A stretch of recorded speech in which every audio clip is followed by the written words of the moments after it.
aku dong Pi gitu. Oh, lumayan bener-bener adik yang baik banget. Maaf, itu adik yang baik apa pemanfaatan aja sebenarnya. Lebih ke arah situ ya.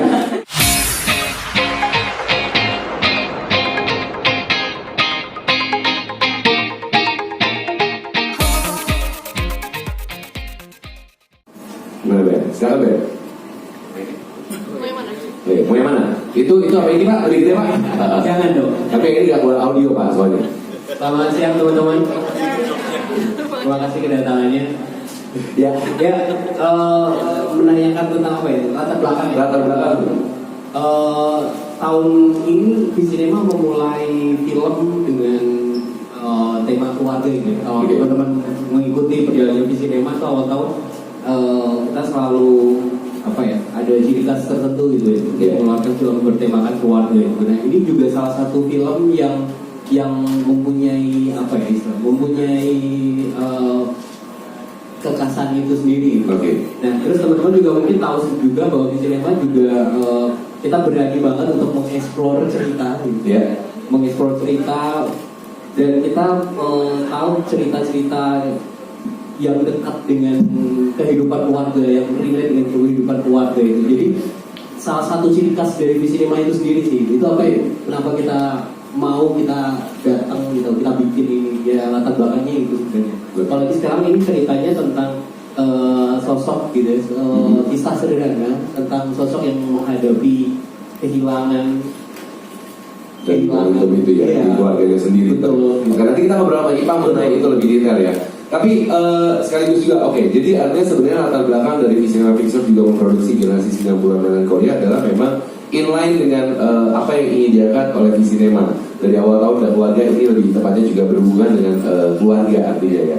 Tapi kan juga gini, waktu itu kita sempat ngobrol juga pada saat pertama kali Generasi 90-an Melankolia mau akan diproduksi dan memang mengatakan bahwa ada 3 lagu yang melatar belakangi lah kurang lebih atau yang diambil dalam film ini sebenarnya. Lagu-lagu kayak misalnya dari Padi ya, Begitu Indah ya, kemudian juga Sheila on Seven yang Sevia, dan juga Dewa 19 yang Cintakan Membawamu Kembali. Alasannya kenapa sih, atau seberapa besar pengaruh lagu-lagu ini ke film itu sendiri, dan kenapa gitu yang dipilih 3 lagu ini? Kalau lagu-lagu ini teman-teman juga tahu gitu, lagu-lagu 90-an 2000 itu banyak banget gitu. Banyak banget. Kenapa 3 lagu ini buat kita, karakter-karakter yang ada di film ini tuh base-nya dari lagu-lagu ini, pengembangan karakter base-nya. Tapi nanti Ipang juga akan bercerita lebih banyak gitu. Ya kenapa 3 lagu ini ikonik pada masanya ikonik ya, kuat, dan ya karakter yang nanti tumbuh di film ini juga sangat-sangat punya base gitu, punya fondasinya itu dari si lagu-lagu ini. Baik. Jadi sebenarnya memang 3 lagu tersebut punya keterkaitan yang kuat dari film ini sendiri ya. Baik. Dan nanti kita ngobrol-ngobrol lagi, tapi mau geser dulu ke Cecel karena bagaimanapun sebenarnya Cel bisa dibilang ini adalah bukan pertama kalinya kolaborasi antara Generasi 90-an barengan sama Visinema. Sebelumnya di awal tahun kita sudah tahu RKCTHI, alias nanti kita cerita tentang hari ini 2 juta lebih penonton sudah menyaksikan film itu, dan dia boleh tepuk tangan loh, terima kasih loh ya kan.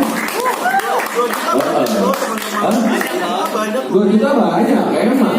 Film Indonesia pertama di tahun 2020 yang meraih jumlah penonton 2 juta kan memang kan. Dan harus kita akui maksudnya ini adalah kolaborasi berikutnya dari Generasi 90-an dengan Visinema.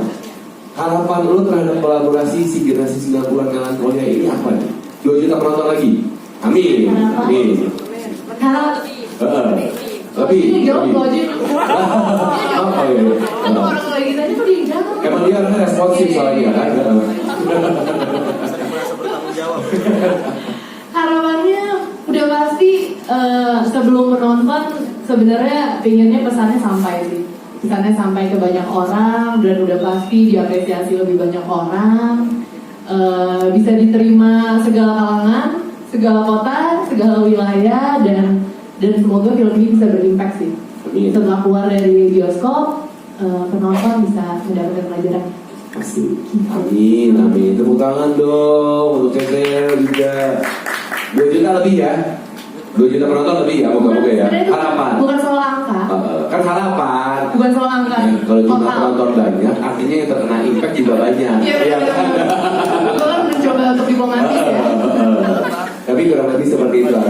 harapkan tentunya ini bukan cuma sesaat aja kolaborasi, tapi bisa berlanjut ke depannya juga ya. Oke, Cel, terima kasih banyak. Karena sebenarnya ada yang mesti diwawancara lebih banyak lagi nih, atau orang ini ya. Ada Ipang alias Irfanarti yang debutnya sebagai sutradara.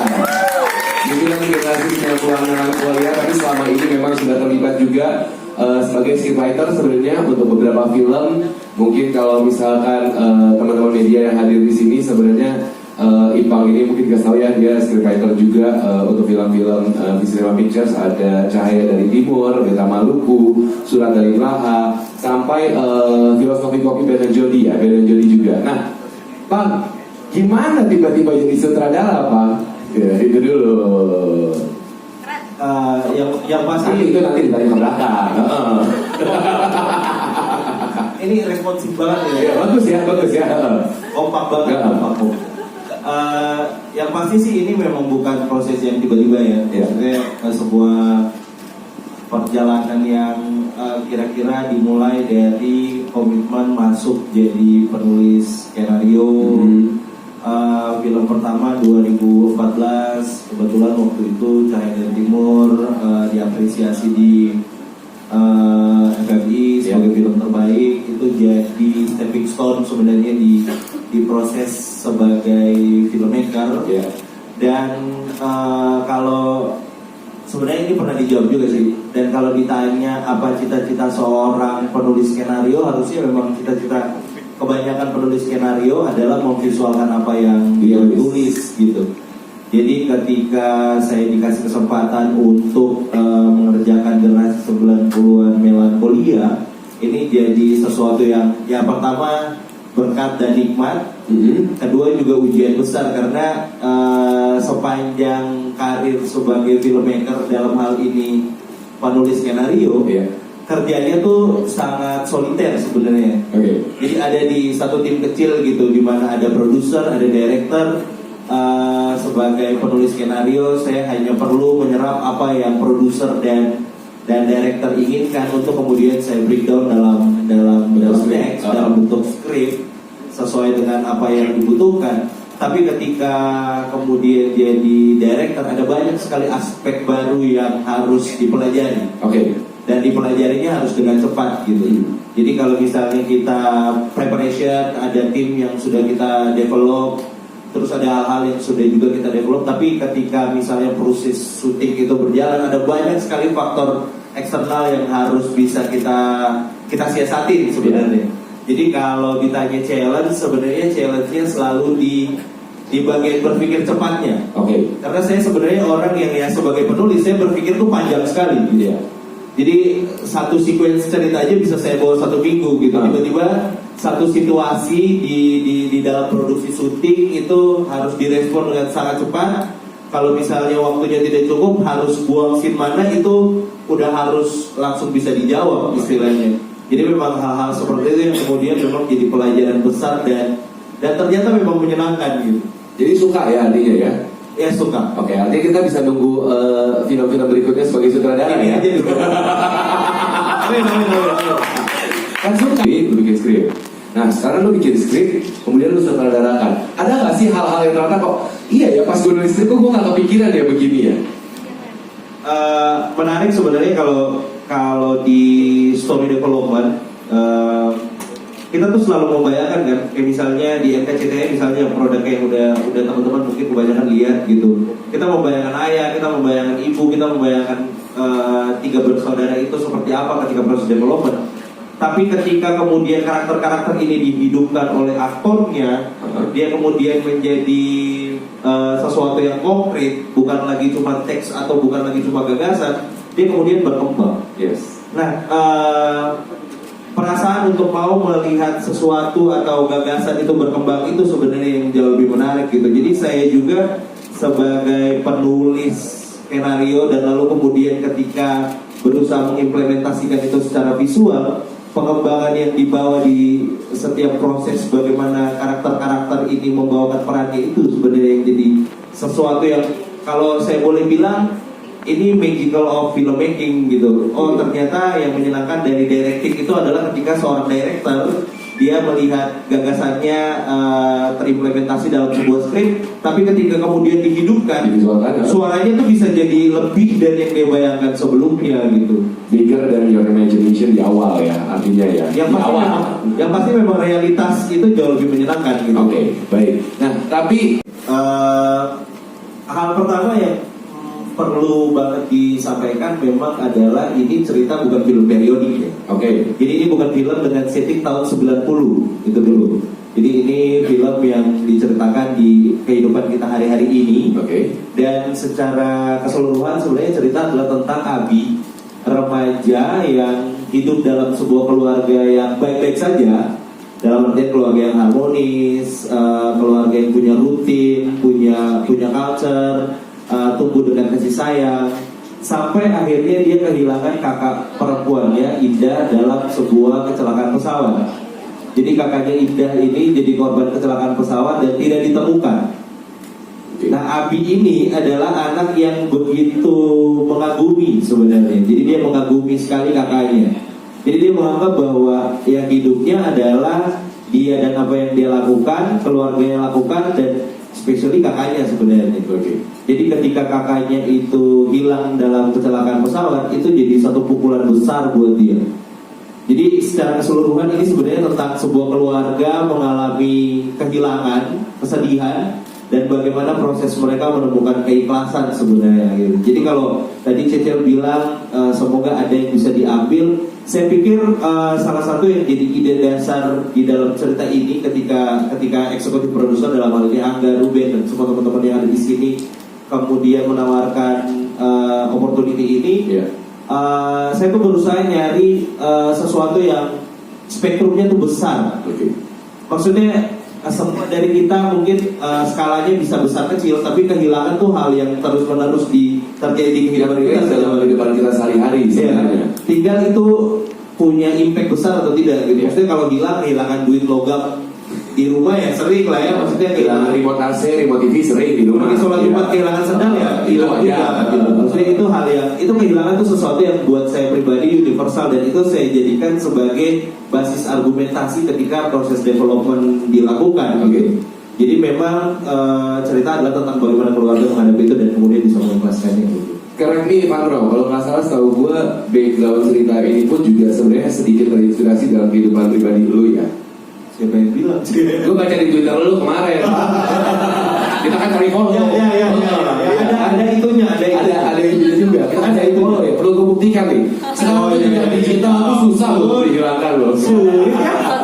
Udah gue screenshot nih. Ini tadi nggak ada di brief loh. Ya kan gue cuma nanya doang bener atau enggak. Ada. Ini mau di ini. Boleh kalau diceritakan sedikit, kalau mau curhat sedikit juga nggak apa-apa. Ya sedikit ya. Iya sedikit aja.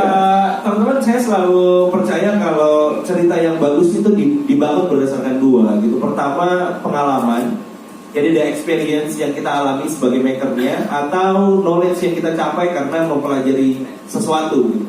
Nah kebetulan untuk apa yang saya kerjakan di Melancholia ini sebagai cerita dan sebagai implementasi dalam visual, saya tuh berangkat dari sedikit pengalaman sebenarnya. Umur 15 tahun saya kehilangan kakak gitu. Kakak saya meninggal. Waktu itu saya umur 15 tahun, dia umur 19 tahun gitu. Dia leukemia. Dan sebagai keluarga pada umumnya, ya kesedihan itu jadi sesuatu yang berlarut-larut gitu. Maksudnya saya menghadapi ibu saya yang bilang bahwa saya sudah mengikhlaskan kakak kamu, tapi berhari-hari, berbulan-bulan, bahkan ayah saya harus jual rumah untuk agar kami bisa move on dari ingatan terhadap kakak saya tersebut gitu, karena ya dia ada di situ ya. Jadi untuk bisa move on itu akhirnya ayah saya memutuskan untuk pindah, dan itu jadi pengalaman yang buat saya awalnya tuh surrealis gitu. Saya nggak mengerti benar bagaimana orang tua saya, ya saya punya kesedihan ya, tapi juga saya tidak mengerti benar bagaimana seorang ibu, bagaimana seorang ayah berusaha untuk merespon keadaan tersebut. Misalnya kayak ibu saya tuh selama berbulan-bulan dia nggak bisa beres-beres rumah, karena yang beres-beres rumah itu selalu kakak saya. Nah saya kan jadi anak 15 tahun yang cuma bisa memperhatikan, dan saya tidak punya kesimpulan apa-apa sampai akhirnya ketika proses mengerjakan film ini, saya tahu bahwa sebuah peristiwa kehilangan tuh bisa sangat mengubah manusia gitu, bahkan sampai pada titik yang tidak pernah dia bayangkan sebelumnya gitu. Impactnya begitu kuat. Impactnya begitu kuat. Saya sendiri, saya ingat saya tidak menangis 3 hari dan saya menangis di hari keempat dan tidak tahu caranya berhenti gitu. Oke. Jadi saya coba pakai pengalaman itu kemudian untuk memerankan Abi sebenarnya, untuk menempatkan diri saya dalam posisi Abi, dalam posisi ayah, dalam posisi ibu sebenarnya.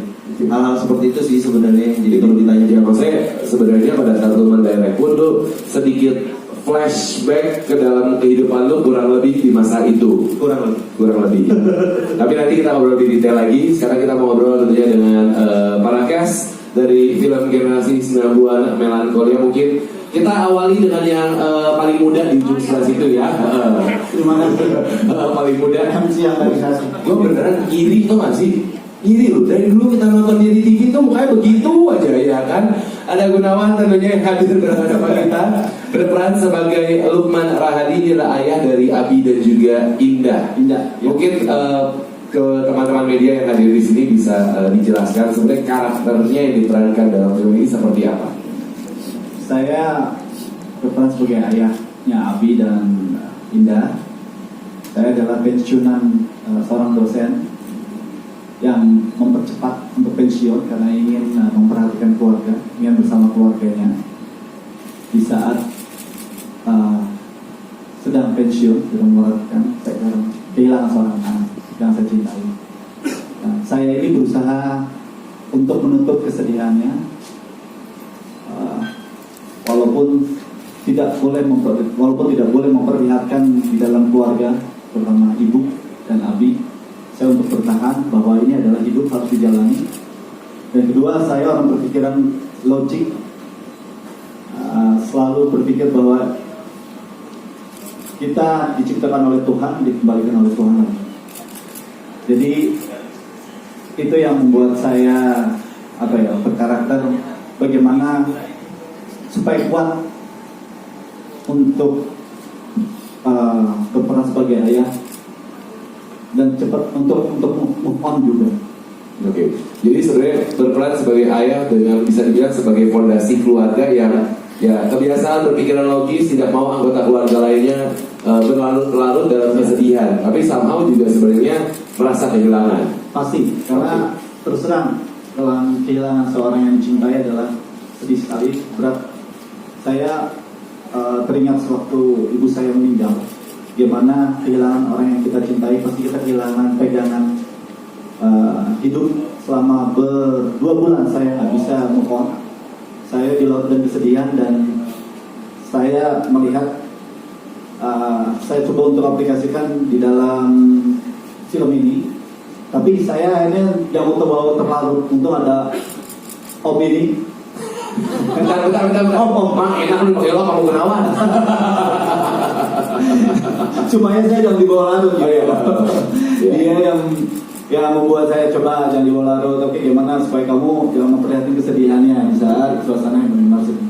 Oke, baik. Nanti kita ngobrol-ngobrol lagi, Gunawan. Tapi yang pasti juga kita beralih geser lagi ke ujung yang sebelah sini ya. Ada Jennifer Copen sebagai Kirana yang adalah kekasih dari Abi. Nah, karakter Kirana sendiri seperti apa?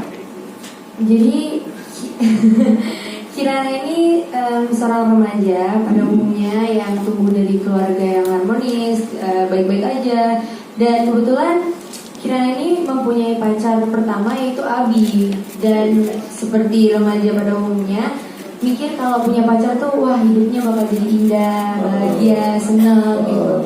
Tapi ternyata tanpa Kirana tahu, Kirana ini berpacaran dengan seseorang yang dilarut kesedihan karena kehilangan sesosok kakaknya gitu. Dan gimana caranya Kirana ini selalu ada di samping Abi, walaupun Kirana sedih nggak apa-apa gitu, bisa dicuekin sama Abi, ya namanya orang sedih gitu kan. Tapi karena sayang, jadi bakal selalu ada gitu di sisi dia gitu. Jadi nggak apa-apa sakit, yang penting ada buat dia. Bentar, kenapa curhat jadinya?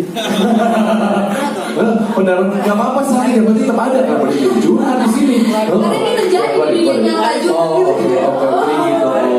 Oke, baik. Oke, jadi ada sosok pacar yang memang bagaimanapun selalu berada di samping sisi pacarnya yang sedang kehilangan ya. Oke, baik. Kita geser dulu ke tepuk tangan untuk tahun ini ulang tahun lo dia lo. Belum kita nyanyi? lagi ya, kita nyanyi lagi di sini ya. Oke, baik. Selamat siang semuanya, terima kasih waktunya. Saya Indah. Indah ini adalah sosok yang ceria untuk adiknya, Abi. Sangat sayang dengan keluarganya. Dia ini adalah pusat perhatian keluarganya. Dia ini selalu ceria, dia juga di balik sosok keceriaan dia, ternyata dia juga memendam bahwa dia itu juga punya masalah. Dia selalu mengutamakan orang-orang di sekitarnya, selalu mengutamakan kebahagiaan orang-orang yang ada di sekitarnya tanpa memperhatikan bahwa dia sebenarnya juga sakit dan memendam banyak luka. Dia ini adalah pusat perhatian di keluarganya dan yang selalu membawa kebahagiaan untuk keluarganya. Sebenarnya ada satu sosok yang selalu memberikan keceriaan di dalam keluarga, ya, betul. Meskipun di dalamnya sebenarnya dia juga sakit, menyimpan dia juga gitu. luka, gitu. Oke, baik. Tapi somehow ternyata ini adalah satu sosok yang memang dirasakan kehilangannya oleh pihak keluarga yang lain, anggota keluarga yang lain. Nah, kurang lebih seperti itu karakter dari Indah. Tapi kalau karakter Sevia yang diperankan sama Tasya, namanya gimana? Halo semuanya, mana nih? Jangan sampai Halo? buat ini nih, jangan buat ini ya. Selamat siang semuanya. Terima kasih udah nyempetin buat datang. Saya Taskia Namya. Saya berperan sebagai Sevia Sabia Taraka, yang biasa disebut Sevia. Karakter Sevia sendiri karakter yang introvert. Dia itu susah untuk menyampaikan sesuatu, apa yang dia rasain itu susah banget untuk mengekspresinya. Terus dia juga orang yang bisa dibilang selalu sendiri karena dia tuh hidup tanpa keluarga. Nah, tapi akhirnya dia menemukan sosok Indah, sahabat dia yang sangat dia cintai, yang sangat dia sangat benar-benar bisa menggantiin sosok keluarga di depan dia. Apalagi dia punya keluarga, dan dulu tuh kan Sevia merasa dirinya nggak punya rumah. Tapi ketika dia melihat Indah, ketemu sama Indah, berbaur bersama keluarganya, dia ngerasa punya rumah, yaitu keluarganya Indah. Ada Abi, ada ibu, ada ayah, ada Indahnya sendiri. Tapi ketika Indah nggak ada, dia ngerasa ada yang hilang, yaitu rumahnya. Gimana cara masuk ke pintu rumahnya itu lagi gitu. Tapi di balik itu dia kan kehilangan orang yang sosok yang tidak tergantikan kan. Tapi dia harus ngeliatin ke keluarganya itu kalau dia tuh juga kuat, apalagi untuk Abi gitu sih. Jadi dia harus dibalik ke rasa kehilangannya dia yang sangat karena dia kan nggak punya siapa-siapa, dia cuma punya Indah gitu. Pas kehilangan Indah ya dia juga hancur, tapi dia nggak mau ngeliatin itu ke ayah, ibunya, dan apalagi ke Abi. Jadi dia jadi sosok yang kuat untuk Abi juga gitu. Oke, nah tapi bagaimanapun juga bisa dibilang bahwa generasi 90-an melankolia salah satunya adalah sosok yang penting juga adalah Abi ya, di dalam situ. Betul. Nah, Ari, karakter Abi seperti apa? Halo, selamat siang semuanya. Jadi seperti yang Pak tadi bilang, Abi panggilnya Opa, Gunawan aja panggilnya Om, lo panggilnya Opa artinya. Seperti yang Pak tadi bilang, karakter Abi ini adalah seorang anak remaja yang baru lulus SMA, dan dia adalah seorang anak remaja selalu mendapatkan perhatian dari teman-temannya, terutama keluarganya. Dan dari perhatian dari Sevia, perhatian dari Kirana, Indah, ayah ibu, dan meskipun dia adalah pacarnya Abi, pacarnya Abi, meskipun Abi gimana pacaran sama diri sendiri sih? Abi adalah pacarnya Kirana, tapi menurut Abi, Indah adalah orang nomor satu di hidupnya. Gitu. Setelah dia merasa kehilangan sosok kakaknya, dia mulai merasakan kesedihan yang tak tergantikan. Nah, tapi itu artinya gue ya, kalau sosok kehilangan kita pasti pernah merasakan dalam hidup kita. Setiap orang pasti pernah. Tapi buat lo sendiri, tantangan terbesar untuk memerankan karakter Abi itu apa sebenarnya? Tantangan terbesar menurut saya sih, bisa dibilang ini adalah turning point karir saya dalam acting ya. Bisa dibilang karena dari segi cerita maupun karakter dari segi cerita maupun karakter, saya belum pernah mendapatkan cerita dan juga film-film seperti ini di film-film sebelumnya. Yang kalau misalnya film sebelumnya SMA, anak remaja, anak karakter, saya bisa lebih mengeksplorasi diri saya sendiri. Bisa bilang ini adalah part of my life yang sedihnya gitu, ditunjukkan di film ini. Oke, jadi bisa dibilang bahwa memang tantangan terbesar lo adalah ketika lo mendapatkan karakter yang begitu luar biasa menjadi tantangan tersendiri, bahkan lo bisa bilang as your turning point in your acting career lah ya. Karena di film ini saya mengeksplorasi diri saya lebih banyak lagi sih, dan juga bisa belajar lebih banyak lagi dari mengeksplorasi karakter-karakter baru di film ini. Oke. Karena banyak yang belum pernah saya lakukan di film ini, dan saya lakukan di film ini. Wow. Apa tuh? Apa tuh? Apa tuh? Ya, apa tuh? Penasaran jadi ya. Tapi anyway. Saya dialog dengan ibu Oke. di dapur. Saya emosinya ibu begitu meledak. Saya juga sempat terbawa dengan emosinya ibu. Oke. Ibu dengan menangis, dengan penekanan intonasi dialognya cukup kuat. Di saat itu saya coba untuk menenangkan. Oke. Untung ada. Jangan penting ya, enak ya. Ipang aja. Ipang juga depannya. Beliau menginginkan saya coba jangan lari dari track apa yang sudah ditetapkan dari beliau. Coba bertahan. Saya sempat mengeluarkan air mata karena gimana pun saya terbawa emosi sewaktu ibu saya meninggal. Gimana saya kehilangan seorang orang yang saya cintai. Di saat itu, di saat syuting saya mengingat itu. Tapi saya coba untuk mengingat lagi, mengontrol lagi dengan Ipang. Coba jangan mengeluarkan air mata. Yeah. Nah di situ memang agak sulit untuk menahan air mata kesedihan saya yang terpendam. Oke. Situ. Kedua, satu saya monolog dengan Abi, 3 lembar lumayan. Hukuman itu. 3 lembar lumayan. Di saat itu saya juga untuk menenangkan Abi. Di saat Adi sedang melamun, mengenang Indah, saya menceritakan Indah dari kecil bagaimana dia seorang yang cukup kuat, dia tidak pernah menangis. Ternyata itu ada dalam darah daging saya. Saya kuat untuk tidak menangis juga. Oke. Tapi tetap aja tidak dipungkiri karena manusia itu punya kesedihan dan kebahagiaan dan kemarahan. Yeah. Di saat itu saya terbawa larut juga, ada kesedihannya, tapi berusaha untuk menahan air mata juga. Nah, itu yang menurut saya yang berasa kontrol. Oke, jadi sebenarnya tantangannya adalah ketika ini ceritanya haru dan sebenarnya memancing emosi. Ini kita ngomong Gunawan sebagai karakter Gunawan emang personal sama karakter Ayah ya. Ya, sebenarnya karakter Gunawan yang udah kepancing emosinya mungkin karena memang building the moment yang pada saat syuting segala apa. Ya. Tapi somehow peran Ayah adalah peran yang cukup kuat dan logis yang segala apa gitu yang memang sebisa mungkin tidak menunjukkan emosi kesedihan. Siap, betul. Itu dia. PR loh kayaknya. Oke, tapi itu harus ya sukses ya berjalan ya. Thank you. Oke, Bang. Kan kalau ngomongin Agni itu anak tunggal. Dia nggak tahu jadi seorang kakak itu seperti apa. Oke, jadi memang berperan sebagai kakak dari seorang anak tunggal yang agak bingung jadinya ya. Nggak mudah buat saya, cuman terima kasih Bu Ipang. Lu panggilnya beda-beda sekarang ya. Tergantung umur ya.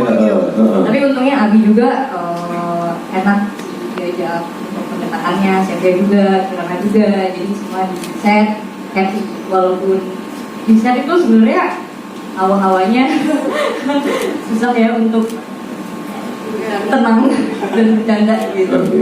Baik. Dan aku kayak punya asisten pribadi gitu karena ada aku saking baiknya, jadi aku gituin dong capek gitu. Oh, lumayan ya aslinya. Tolong kaki aku dong gitu. Oh, lumayan bener-bener aslinya. adik yang baik banget. Maaf, itu adik yang baik apa manfaatan aja sebenarnya. Lebih ke arah situ ya. Itu tenang. Bagian dari karakter development. Iya, karakter Iya, development. benar. Lo harus mendalami karakternya emang. Iya, kan sebagai Abi tuh lo harus nurut sama kakak. Sampai sekarang loh, sampai sekarang. Bagus maintaining itu. Hah? 5 bulan, 6 bulan bagus pertanyaan. Coba kita contohin, misalnya gimana? Gak bisa kayak. Oh iya, aku juga suka kayak kadang tuh yang kilo Abi. Kalau maksudnya kayak paling parah ya. Oh iya, jadi ada satu adegan yang kita harus kejar-kejaran, biar kejar-kejarannya gitu. Ada kejar-kejaran tadi di trailer. Aku harus mukul dia dulu kayak kejar kayak gitu. Sakit beneran ya, Sakit dong. sampai bunyi ya. Oh ternyata lagi. Karena full ya, emosi ya beneran ya. Emang terkadang tuh kalau penjiwaan dalam sebuah karakter tuh memang luar biasa ya. Spekulasi bagus ya. Oke, tapi sebenarnya gue agak penasaran satu, karena tadi ada satu adegan yang bagaimanapun juga ada muncul di trailer, tapi kita perhatikan bagaimana seorang Tasya ini tiba-tiba langsung meneteskan air mata, habis itu teriak wah gitu, kayaknya agak heboh. Ada nggak yang diingat-ingat karena kabar-kabarnya ada sesuatu proses syuting yang lu ingat sampai sekarang? Sebenarnya kalau misalnya proses syuting banyak yang diingat tuh banyak banget. Maksudnya apalagi kan saya ini anaknya cengeng ya, jadi kayak gitu aja tadi nangis, selesai syuting nangis gitu kan pokoknya. Tapi ada satu apa? Diapain namanya Bang sampai nangis? Enggak, Bang Ipang kok baik banget. Oh, bisa. Jangan lupa. Jadi yang paling susah satu ada yaitu memisahkan mereka berdua kalau lagi berantem. Oke. Kalau misahin yang satu ini lagi pada jalan-jalan tuh susah banget untuk misahinnya. Jadi apa yang harus sudah yuk jangan pada berantem nanti bete beneran atau apa, tapi enggak sih, untungnya mereka menyenangkan. Terus ada satu momen lagi, sebenarnya aku udah selesai waktu itu, tapi aku nungguin di lokasi. Waktu itu ada satu adegannya Abi sama Kirana. Nungguin lama banget, sampai makan mie goreng dulu, sampai ngobrol-ngobrol sama yang lain. Kelas syuting jam berapa tadi? Kelas syuting jam 6 deh kayaknya. 6 sore, terus kan break makan. Terus kayak ada ya kan nih, mau ada satu scene yang mesti di shoot gitu hari itu. Mau nungguin, udah nungguin, mereka udah siap-siap nih, udah ngeset. Kok tiba-tiba monitor mati semua. Terus apa yang saya lihat, saya tungguin. Dan nungguin jam berapa itu? Itu nungguinnya udah, pokoknya aku tuh balik, pokoknya aku selesai jam 6-an, jam 6. Tapi baru balik 2 jam kemudian. Jadi, yang lu tungguin sebenarnya apa nggak dikasih di monitor? Ya pokoknya intinya nanti nonton aja 9. Jadi yang boleh lihat cuma siapa? Yang boleh lihat nanti penonton. Oh. Tapi itu beneran nungguinnya tuh kayak, ini udah bersih, enggak kan lagi siap-siap, oke, udah semua, udah di atas, udah semua, oke, udah di depan monitor. Udah di depan monitor udah nungguin. Kok hitam? Ya udah aja. Oh jadi cuma boleh Ipang doang? Cuma boleh Bung Ipang, manusia-manusia yang ada di yang terlibat di dalamnya. Emang scene apa? Kita tungguin aja ya kalau gitu ya. Oke, baik. Apakah ini berhubungan dengan tadi ada juga bilang ada beberapa adegan-adegan yang selama ini belum pernah dilakukan di film-film sebelumnya mungkin ya? Pokoknya itu semuanya kan serba pertama kali ya. Oh wow. Oke, ditonton aja ya, Sintia Pulang dengan Kolia. Boleh.